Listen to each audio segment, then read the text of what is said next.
You have to have visionaries, you know, you have to have people that will think outside of the norm. We have to be given the power to tell our own stories. We all want to say our piece. This is a crazy time. What they care about is what it means to them. You have to not think like society thinks. This is a fight about power. Who has it and who has the right to use it? We're having a reckoning about what public safety can, should, and must look like. It's about a broader question of representation and who gets to create the images and define how we see the world. They want their voice to be heard, they have to get involved. Finally, we get to tell our truth and tell our stories like our stories matter. What's going to bring people together is equality. The love that we have for each other is the shortcut to true human happiness. You start to see how it's all connected. Every single person around the world can create a movement.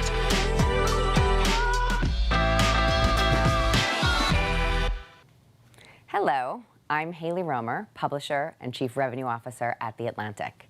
We are so glad to welcome many of you from across the country and around the world to day 3 of our Atlantic Festival. We hope you'll tell us where you are watching from in the chat function. Our theme for the festival this year is Visions of What America Can Be. All of our speakers have ideas on how to build a better future, and we hope you will find them as inspiring as we do. And even though our programming is virtual this year, we want to remind you that there are still many ways for you to get involved from home. You can engage with other attendees via the networking function. You can talk with each other and ask questions for some of our speakers on the right-hand side of your screen in the Q&A tab. You can visit our Atlantic booth for additional offerings from across the Atlantic. And we have some special exclusives reserved just for Atlantic subscribers, so look out for those. And please consider subscribing if you haven't already. Before we get started, we want to thank our underwriters who support the Atlantic's journalism and have given us the opportunity to offer the festival for free. Our underwriters are Facebook, our founding level underwriter, Boston Consulting Group, EY, Genentech, Southern Company, and Walton Family Foundation, our presenting level underwriters. Allstate and US Bank as supporting level underwriters, American Federation of Teachers, Barclays, the Janssen Pharmaceutical Companies of Johnson & Johnson, the MacArthur Foundation, PayPal, Salesforce.org, and Truth Initiative as contributing level underwriters. Our exclusive media partners, NBC News. Thank you again. Now let's dive in. Enjoy the show.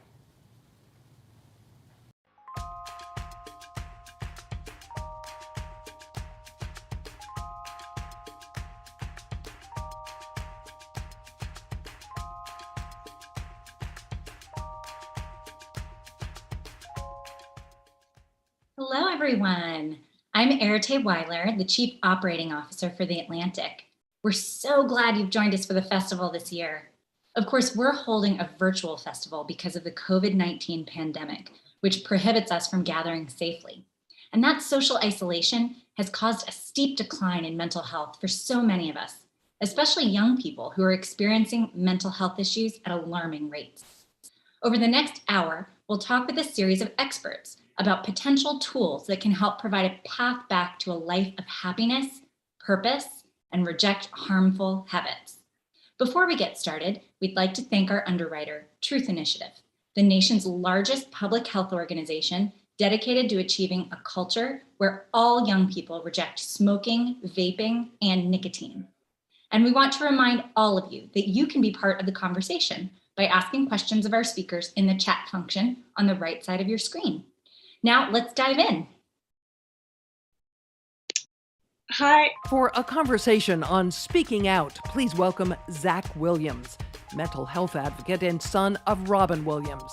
Atlantic senior editor Kate Julian is here to lead the conversation.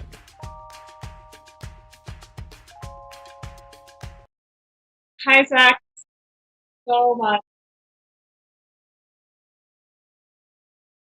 Hi there. Can you hear me okay? I can hear you. Okay, great. Thank you. Hi. Thank you so much for being on today, Zach.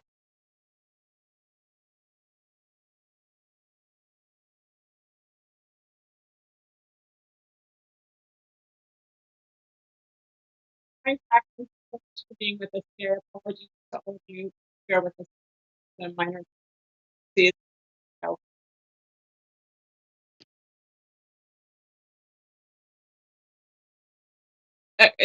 Are we set on the audio?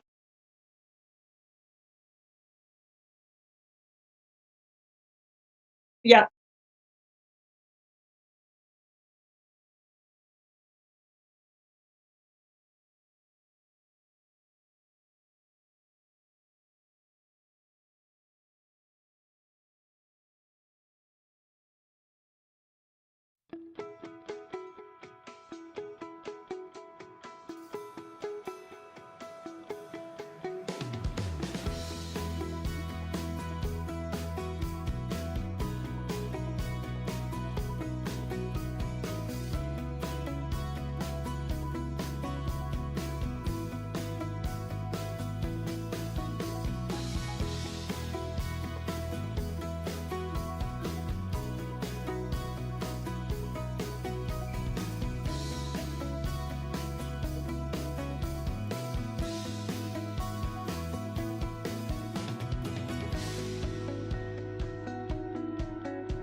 For a conversation on speaking out, please welcome Zach Williams, mental health advocate and son of Robin Williams.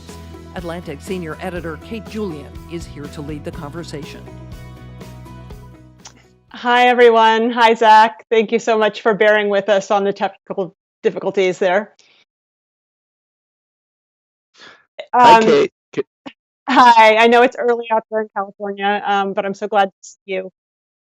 I know, first off, everybody with us today, I think, will join me in offering our condolences on the loss of your father. I'm hoping that you could start by just walking us through your life over the past 7 years since his death by suicide, how that affected you personally and how it pushed you on the path to the work that you do. Sure. Well, I would break up my life into specific stages. The first 2 years after my dad passed by suicide was very much about grieving and managing the trauma that was impacting me in a pretty profound way. At first, it was difficult to differentiate the process of grieving publicly versus grieving privately, and I had not experienced that before, and it was challenging to kind of find a healthy balance. I ended up self-medicating a good deal using alcohol because I was diagnosed with post-traumatic stress disorder, was experiencing a lot of dysregulation, was anxious, depressed, and kind of lost my footing. So, that was the first stage. The second stage was very much about finding ways to support myself and my mental health, specifically mental health advocacy. I found to be very helpful in healing. That means working with organizations like nonprofits and supporting them on their various initiatives, joining boards, starting to work with the organizations on a deeper level, helping establish new campaigns. And, for me, that helped me heal from the trauma through service. And then the next stage, and this has been the past few years for me, has been really around how I can build around that idea that service is a path to happiness, and determining what's really working for me and really finding opportunities to do more of that has been outstanding. Also too, I'm father of 2 young children.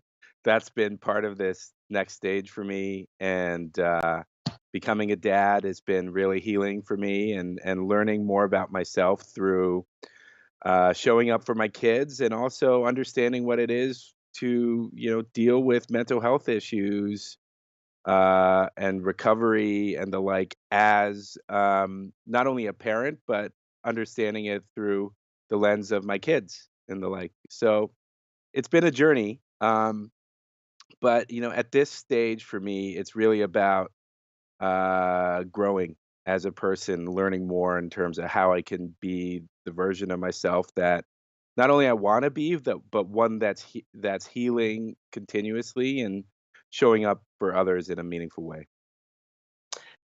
I have to say, I find the transition you've made really inspiring, and we'll talk more in a few minutes about some of the specific initiatives that you're involved with.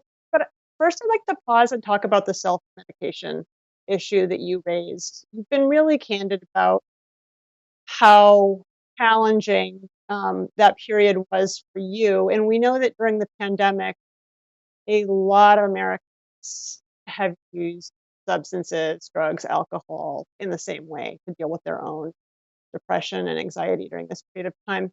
And I'm wondering if, stepping back from your experience, if you have any observations about what we can do to keep so many people from feeling like they are stuck taking that measure. Absolutely. It's a great question. For me, just for a little bit of context, I mean, I had always used alcohol to manage my anxiety from a pretty early age. But that self-medicating turned into pretty consistent abuse subsequent to my dad's passing. And then beyond that, I found myself drinking alcoholically consistently. And ultimately, it led to a lot of really damaging health issues, both in terms of my body, but also in terms of my mental health.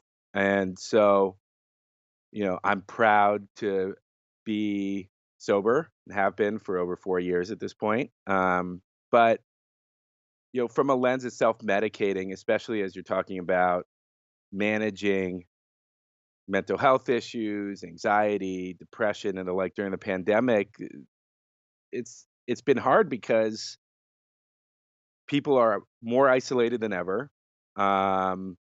Often not having opportunities to connect with people in person, or if they do connect, in a very limited way, especially if their health is compromised or if they're at risk in some way. And then coinciding with that is this, this sea change in how people are using technology to gain access to goods and services, right? So, alcohol, drugs, and the like are about as easy to get as they've ever been. And as You a can result order cocktails for delivery. You can order a case of beer for delivery. You can order a lot of things for delivery.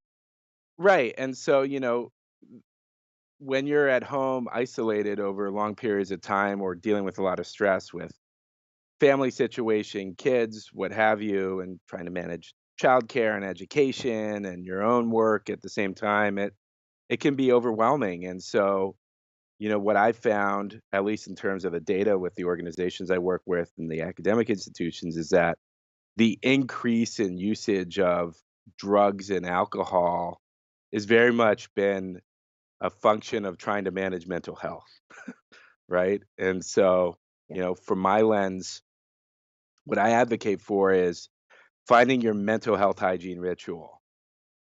First off, if you're finding yourself abusing things like alcohol, there is help. You can find services, communities, organizations that can help you. Yeah. But if you're saying, "Hey, I'm using substances as a means of self-medicating because I'm stressed out or because I want to escape or be euphoric," or like, there's ways to achieve that in very healthy means. And so, for me, I always establish my mental health hygiene ritual in the early part of the day so I can have great days. Could you actually pause and talk about that? I know it's been such a challenging year and a half for many of us. So before we get on to some of the other questions I have for you, what are your tips? What are the things that have gotten you through those things the past 18 months?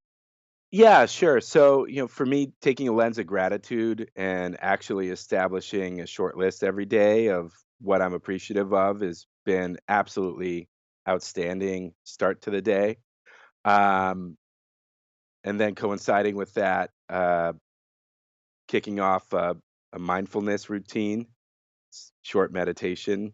That's a good primer. And then from there, I try to limit caffeine intake. If I drink too much caffeine, it kind of gets me wired. Um, I I try not to eat too much sugar. That's kind of more of a dietary thing. I make sure that I'm eating the right things, so nutritionally, that's important for me. Try to eat more balanced. I've recently gone vegetarian, and that's been a game changer for me in terms of clarity and energy and actually just general mental health. Um, but then also, I found that establishing a fitness routine, however light or heavy, um, providing it hits a certain bar, and I would say about 30 minutes of exercise is a good starting point.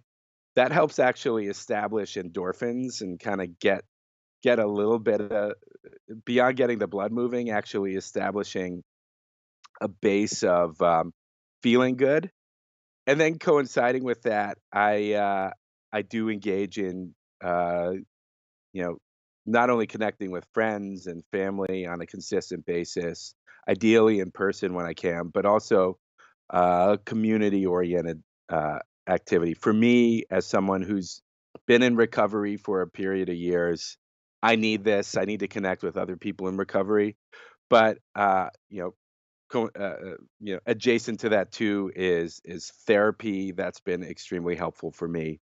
Um, and then there's a You number of know, other things we could go on, but having that personal mental health hygiene ritual is essential, and it's part of my orientation around, finding that solution or that collection of treatments, that mosaic that's right for you.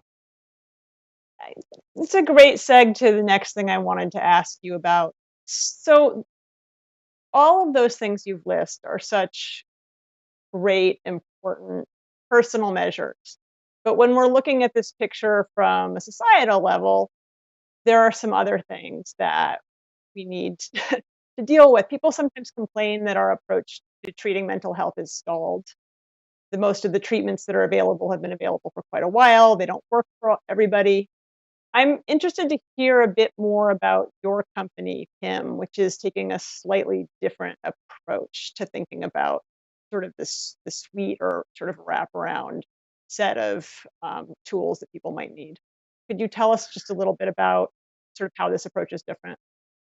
Sure. Well, I started my company PIM because when I stopped drinking alcohol, I was having more anxiety and stress than I'd ever had, and was really frustrated and started seeking alternative options to manage that stress. And I learned about neurotransmitter health through my wife, Olivia June. She introduced me to the idea that if you manage your serotonin system, catecholamine system, which is norepinephrine, epinephrine, dopamine, your GABA system, your endorphins, and kind of adjacent systems, you can actually manage a lot of that mental health dysregulation that you're getting throughout the course of the day. And through learning about neurotransmitter health, I was kind of blown away. I didn't realize that you could actually take these natural compounds to basically solve for your personal deficiencies. And so I started doing research around creating a formulation that would help manage people's stress and anxiety, and realized there's an opportunity to build a brand that stands for breaking down stigma, and like the Atlantic stands for journalism. and uh, and so uh, so we created a company. My wife Olivia and I created a company to have a stigma breaking brand, but to also create products and get them to people that are safe, effective, and natural, and um, and have those products manage neurotransmitter health. So we launched our first product just over a year ago, called the PIM Mood Chew, and it's meant to provide safe, natural neurotransmitter support. But where we're going with this is actually establishing a whole mood management system, so you could manage your entire neurotransmitter environment through taking a collection of products. And really, what that comes down to is, for any given individual, they're experiencing a set of deficiencies, and it's actually the majority of Americans have neurotransmitter deficiencies, and um, and if you manage for those deficiencies, then you can focus on the other things that can matter relating to your mental health, like therapy and community support, mindfulness, meditation, fitness, all those things. But if you're not getting the appropriate neurotransmitter health, Yeah, then you're at a deficiency from the onset. it's fascinating. We have a comment coming into the from the audience that says we need to teach youth about how to understand how their minds work. And I'd like to um, leave this sort of as my final question to you. As you look forward to raising kids, got two very, very small people, what do you hope to teach them about what they need to do to be mentally healthy? Well, what the do first you thing, hope that their experience of growing up in the 2020s will be like? well, there's a couple of things. The first thing I would say is I would want to teach them or help instill values within them to be kind. That's the most important thing I could think of, because great things will come from just being kind. Kind to yourself, kind to others, kind to the world. And then, stemming from that also is finding the path that works best for you. That goes beyond mental health, that goes to around career path, pursuits, things that make you happy, just being able to have an opportunity to be open to learning and to be able to identify when you're experiencing dysregulation, experiencing bias, and understanding how those biases are impacting your decision making and your well-being. I think self-awareness and kindness are really what I would hope to instill within my kids. That seems like a really wonderful note for us to end on. Thank you so much for being with us today, Zach. It's been such a pleasure. Thank you. It's been, absolute privilege to be here. Thank you. Thanks. Next up, a session brought to you by our underwriter Truth Initiative, exposing vaping as a mental health issue.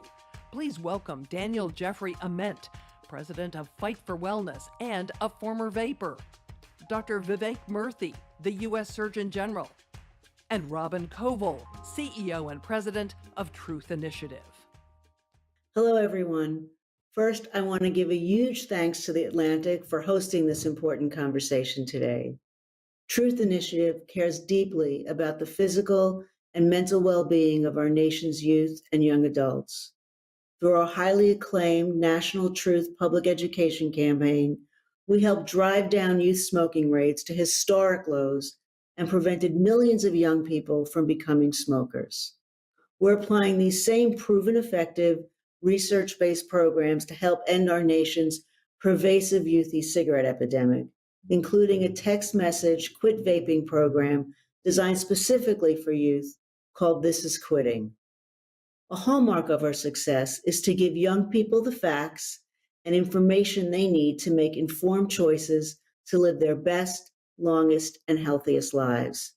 As we've discussed throughout this summit, COVID-19 has exacerbated mental health issues for young people.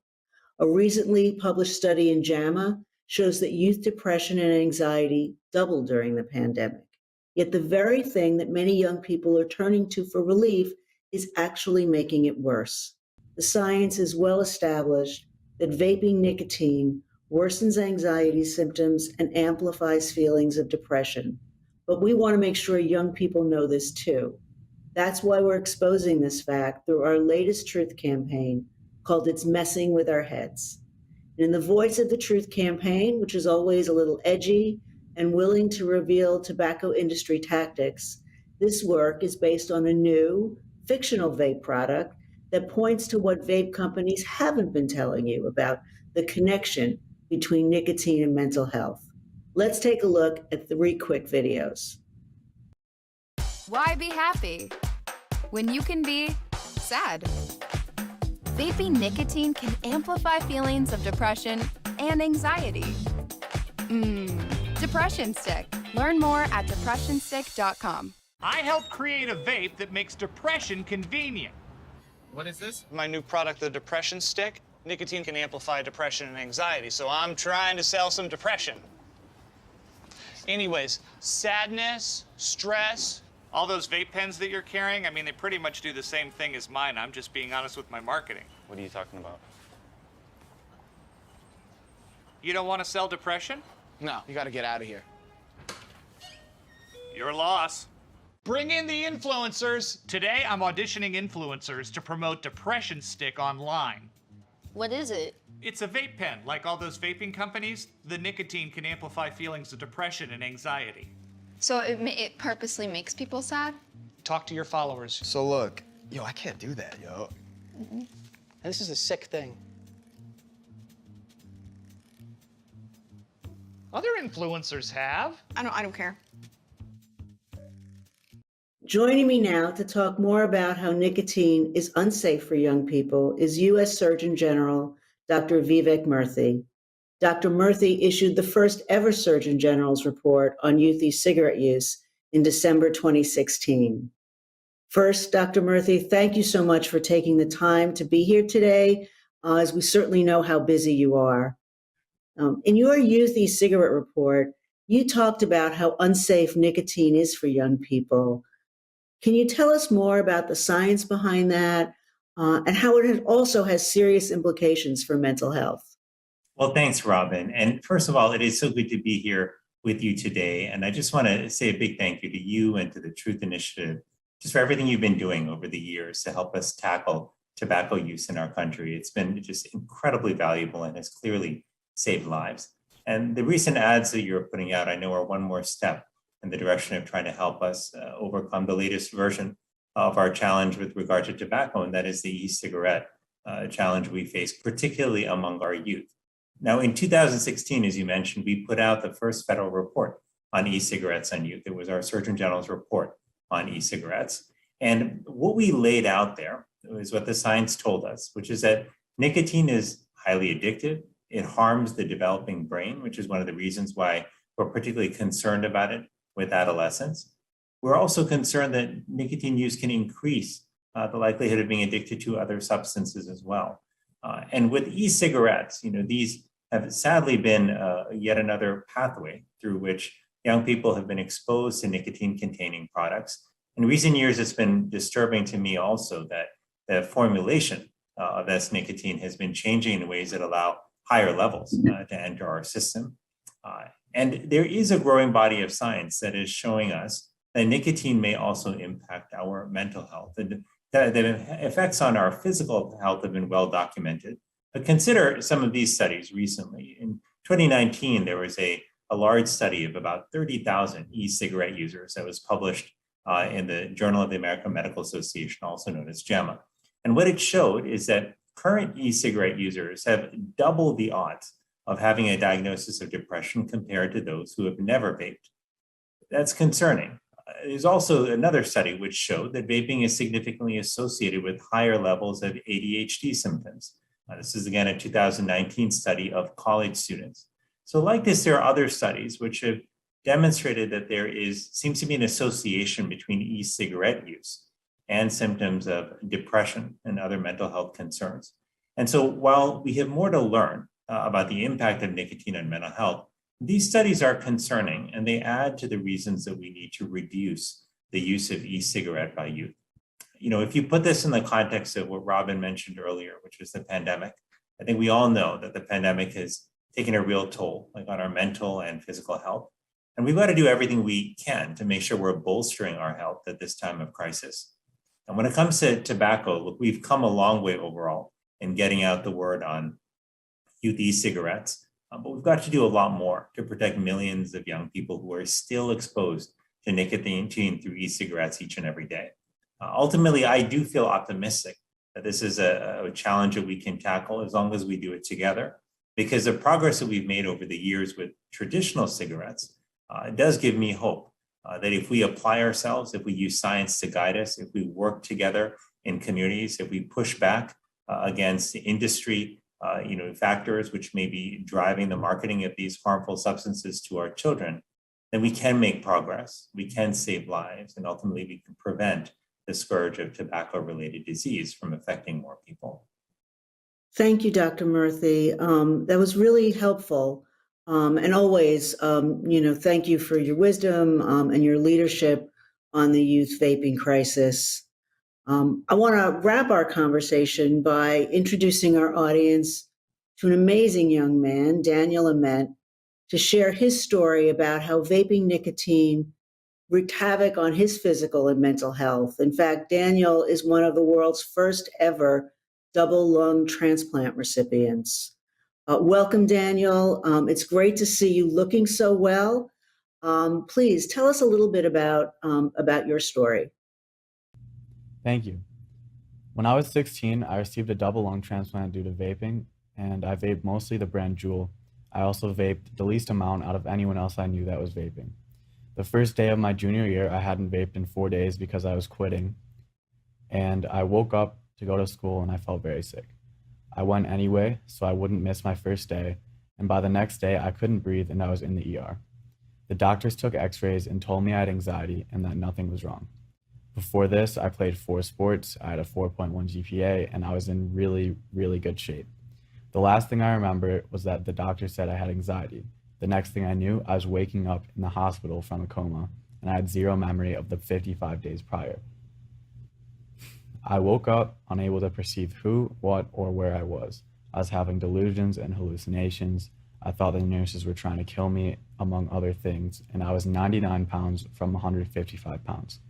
I was unable to move any part of my body on my own, and I had a trach in my neck that disabled me from talking and eating for the next weeks of recovery. My muscles were atrophied, so it took weeks to sit up and even longer to stand. My first time standing was probably less than a second, go on the next day, maybe a second, and that continued until I could take 3 steps up the stairs on my own. Then I was discharged from the 4th hospital of this entire experience. This experience was very traumatic and has caused PTSD, depression, and severe anxiety that continues to this day. I continued recovering out of the hospital, and I started Fight for Wellness to spread my story so that no one would be unaware of the dangers of vaping. The mental toll from my transplant was large, and my continued mental health struggles led to me overdosing. I was able to fully recover, but now COVID was happening. I had to spend all of my time in my room away from my family and anyone else because of my immune system. This made everything worse. I started cooking for myself, and I worked out every day so I would be healthy enough to accomplish my new goals of creating and producing music and videos, which I had always had an interest in. I believe that the first step to getting teenagers away from vaping starts with radical change in lifestyle that will allow them to make the decision to quit and have the mental power to actually follow through with it. Just like I used better foods and working out to have mental power to go after my new goals. Most teenagers I have met that are still addicted to vaping know they have a problem and want to quit, but do not have the mental power or enough of a reason to do so. I believe that focusing on a more goal-oriented lifestyle will empower them to be able to quit and live better lives. I just wanted to say thank you, Daniel, for sharing your story. I know we haven't met before, but I had read a little bit about your story beforehand. I was just, first of all, just so sorry to hear about everything you've been through. But just also so appreciative of your courage in coming forward and sharing some of your story and helping to warn other people, especially young people. So just wanted to say thank you, Daniel, for what you're doing. Thank you, Daniel, for sharing your very powerful story. I know it will help so many young people avoid the health consequences of vaping nicotine. We wish you continued good health.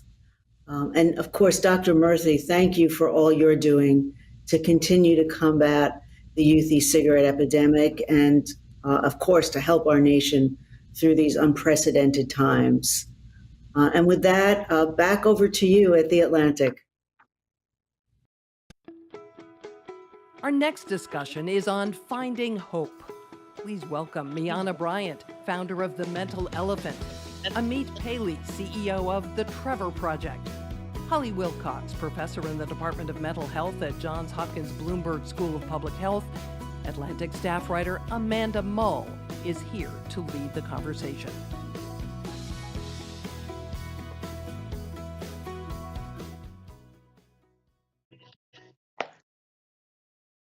Good morning, everyone. Just a quick note before we start, Miana was unable to make it this morning, so we're here with Amit and Hayley. Thank you both for joining us. We really appreciate you coming to have this conversation with us this morning. Thank you so much for having us. This first question I have is for you both. I'd love to hear what you think. Young people have experienced a rise in mental illness for years now. This problem predates the pandemic. What were some of the major drivers that you both saw in these rates of mental illness before the pandemic, and how did the pandemic exacerbate them?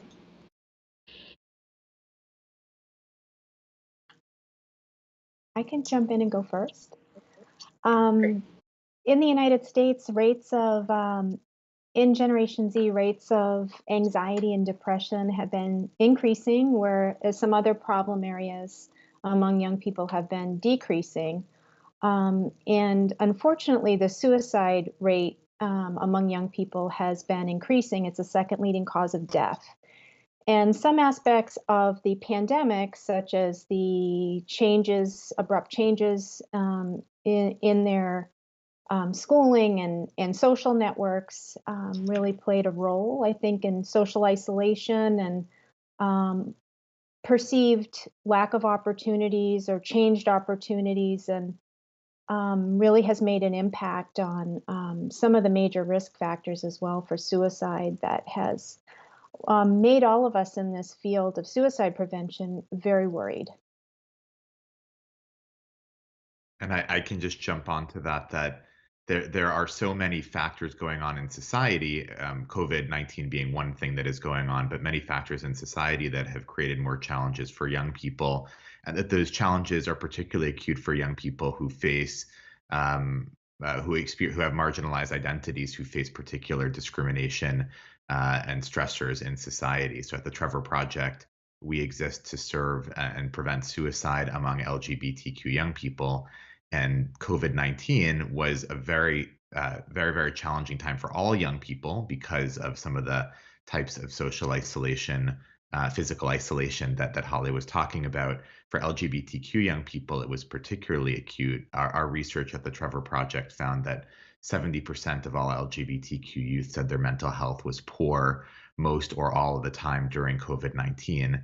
And that is in part because LGBTQ young people, many of their sources of support were, for K-12 students, they were when they went into schools, and they might have had that one supportive teacher or a guidance counselor who understood them, or a GSA, and then they were cut off from those physical sources of support, and they might have been trapped with families who are unsupportive or, in some cases, emotionally or physically abusive. For university students or college students, many of them come out for the first time when they get to college, but they don't come out to their families. And then when the pandemic forced them to quickly go back home, they had to make a really difficult decision. Do I come out to my family when I wasn't prepared or expecting to do that, or do I go back into the closet? And so you can imagine the strain that puts on a young person's mental health on top of all the other challenges going on in their lives.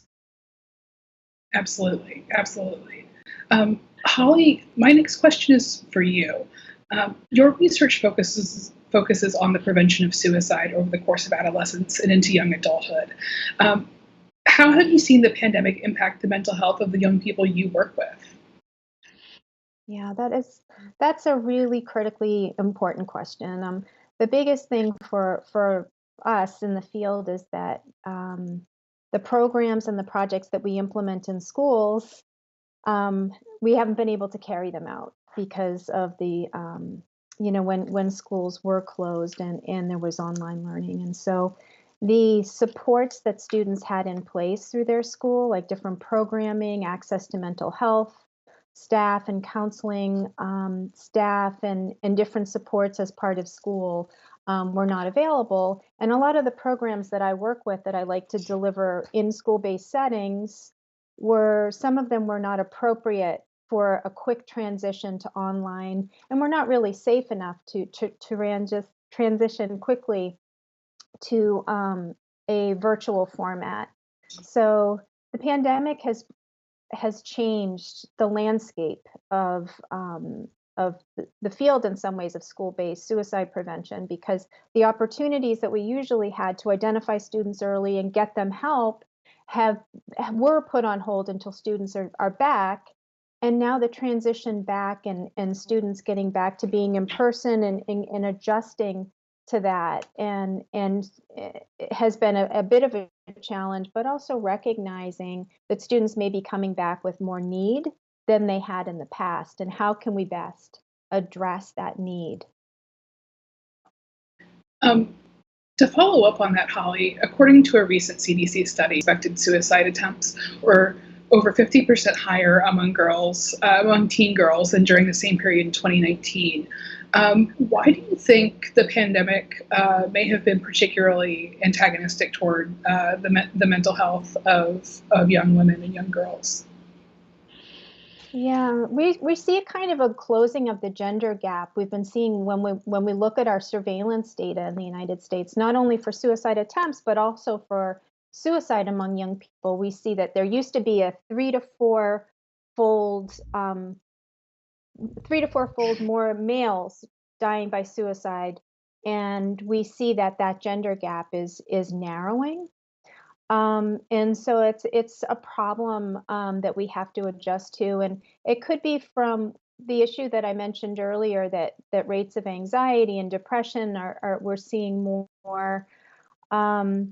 Usually with young people, oftentimes in terms of the suicide risk factors, depression is one of the leading risk factors, especially untreated or unmanaged depression, but also anxiety, substance abuse, and impulsive traits, aggressive traits. And oftentimes we see that underlying risk can be exacerbated or increased by different triggers that happen, like stressors that happen in their life. And so oftentimes that kind of cascade of events, the underlying risk with some stressors that are happening, like a relationship breakup or problems at home or at school, cyberbullying, exclusion, and all kinds of like that cascade of events can increase risk. But that's cascade is really common. This is one of the problems in the field, that cascade of events, the underlying risk with these stressors is not uncommon at all in young people. And so we really need to be more focused on firearms. And if someone has access to firearms in their home that aren't secured, and they have that cascade of events, their risk is much higher. And we also have to think about how to enhance the supports to protect them.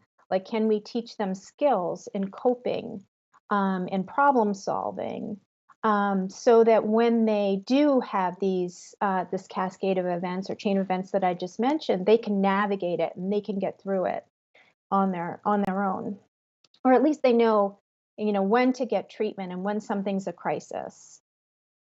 So those are just my thoughts on the issue. Yes. Amit, to expand on that, I know that also LGBTQ youth experience higher rates of mental illness and suicidality. Can you tell me about some of the systemic factors that impact the mental health in that group?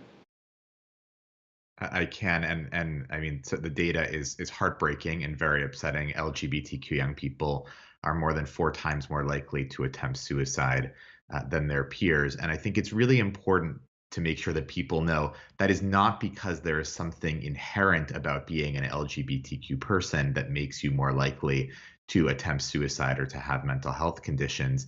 It is because of the discrimination and rejection and isolation that LGBTQ young people face from society that results in those actions. It's part of a whole body of research known as the minority stress model. And so one of the ways that we can work to improve mental health outcomes for LGBTQ youth and to reduce suicide among LGBTQ youth is making sure that they are more accepted and supported in society.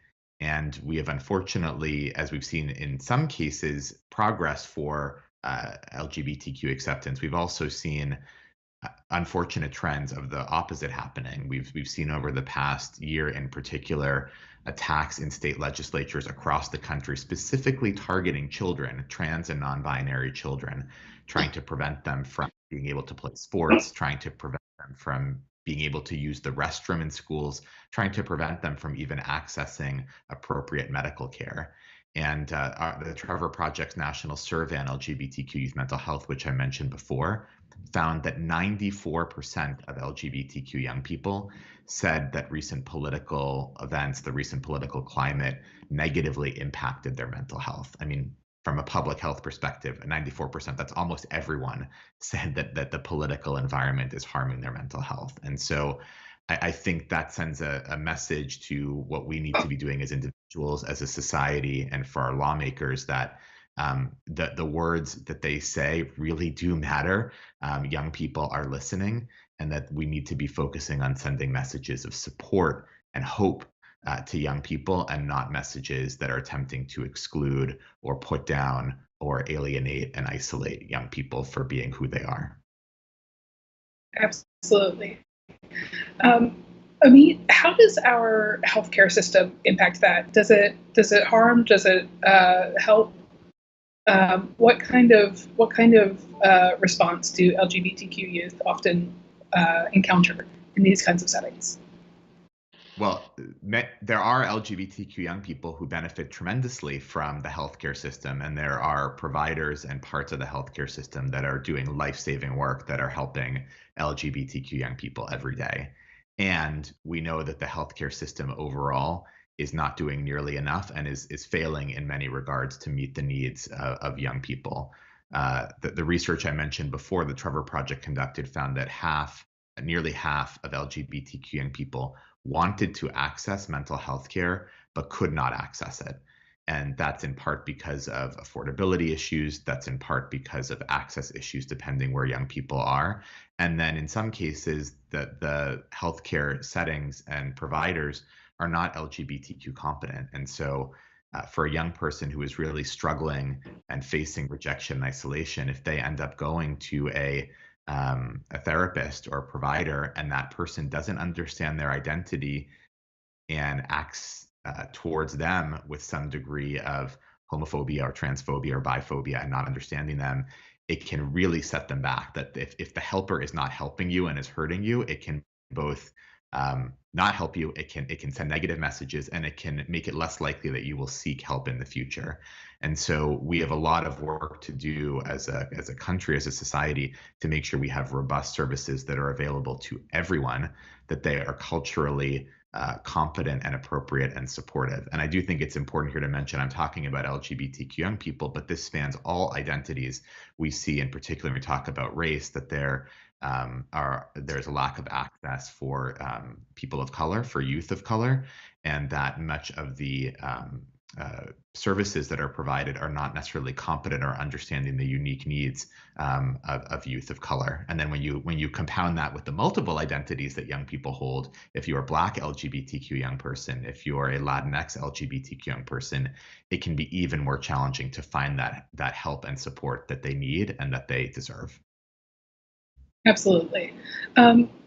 Holly, for you, what are some of the early signs that a condition like depression can lead to a suicide attempt? What should parents and community members be looking out for? Sure. Well, depression isn't always easy for parents to recognize. Sometimes it manifests itself in younger children, and in some children as irritability. And so depression is hard to recognize for sure. One thing that families should be looking for is a dramatic change or a shift in behaviors and mood. So look for frequent or pervasive sadness or agitation, like I said, real extreme irritability, changes in habits, sleeping habits, eating habits, social isolation from friends, not doing the things that they typically like to do, but also look for complaints, especially from young children, like about physical symptoms, stomach aches, headaches, fatigue. Sometimes those somatic symptoms could actually be related to their mental health. Also look for declines in schoolwork, preoccupation with death and dying. You got to take these threats, or when people talk about suicide, they should be taken seriously. I know it's stressful for to have a conversation with somebody about their risk, but the research shows that it's really best to be proactive and to go ahead and ask them if they're thinking about suicide. Some people will be very relieved when you just ask them and they have the chance to talk about it, because the stigma, there's just so much stigma in this domain. And so having an open conversation and discussion could save their life. Right. This question is for both of you. How can youth help each other? How if you're a teenager and you sense that a friend is struggling or a classmate is struggling, how can kids be the link to mental health for their peers? Amit, can you Can you start us on that? I can, and I think I wanted to underscore some of what Holly said because it's so important.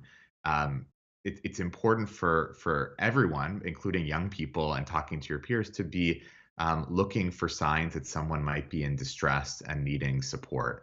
And if you are noticing that, it is important to ask someone to have that conversation. And as Holly said, that can be scary for some people. There are some myths that asking about suicide may make someone more likely to consider or attempt suicide, and that is false. The research shows that is not correct. In fact, as Holly said, asking someone directly, are you thinking of killing yourself, not only will not harm them, it can open up a conversation that can be life-saving.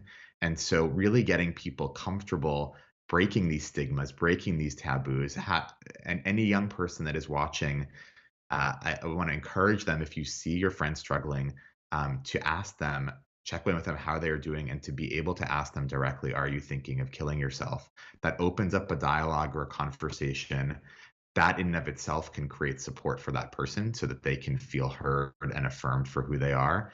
And then you can provide them with resources. And if someone is really in a crisis situation, you can help them get access to care, or if it's an emergency situation, to places that can provide that urgent and emergency support. The other thing that I do want to mention is not just at the moment of crisis to be looking out for ways to support people, but what are ways to provide support in general. And when we create conditions where people feel accepted and supported, that improves their mental health. In the case of LGBTQ young people, our research shows that having just one accepting adult in an LGBTQ young person's life, just one, reduces their risk of suicide by 40%, 40. It's a huge, huge amount. And so I hope everyone listening to this knows, yes, there are systemic things we need to do in our culture and in society. Those are big things we should advocate and try to have that change. But also every single person has the power to help reduce suicide by being an affirming and accepting person. And so I hope people can take that away, that is what they can do every single day in their lives to make a difference and help save lives. How? Yeah, I mean, one thing we see a lot is a young person may be suicidal. The first person they go to is a friend, oftentimes, if they're suicidal. And sometimes the friend is either sworn to secrecy, or they're very fearful that if they go to a trusted adult, they could actually make the situation a lot worse. And so I think just empowering young people to trust their gut and go to an adult, and don't keep these secrets, because their friends' life is in jeopardy potentially, or their well-being. And so it is best to go to an adult, because these types of complex crisis situations, it's best to not try to manage it as a teen on your own, but to enlist the help of a trusted adult who can step in and who can really work with the young person at risk to try to get them the help they need. Right. That's so important. Well, I think that we've run out our time here. Thank you both so much for joining us today to talk about such an important topic, and thank you everybody in the audience who joined us today. We've got lots more Atlantic Festival events coming up over the next few days, and you can find the schedule for all of them on our website. Thank you. Thank you. Thank you. While we're on a break, we encourage you to network with other attendees and visit our expo booths. To participate, select the networking icon located on the left-hand side of the screen. Next, click Join, and you'll be randomly paired with another attendee for about 5 minutes. If you wish, you can exchange virtual information with each other and keep in contact via direct message within the platform. You can also click the Explore icon to visit our virtual expo booths. Here you can explore more resources from the Atlantic and our underwriters related to today's event. We'll see you shortly after the break.